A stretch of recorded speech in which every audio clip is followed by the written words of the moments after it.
Quick info before the video. If you want to trade on Hyperliquid with discount on fees, check link in the description. Hello guys. In this video I will show you how to withdraw funds from Hyperliquid. Website is app.hyperliquid.xyz. Before we start, make sure you have funds as USDC on your perps account. If not, then transfer them.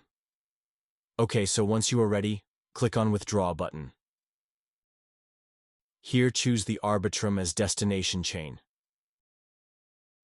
Let's put the amount. And click Withdraw to Arbitrum. Confirm on the MetaMask pop-up. I will cancel it, as I don't want to withdraw.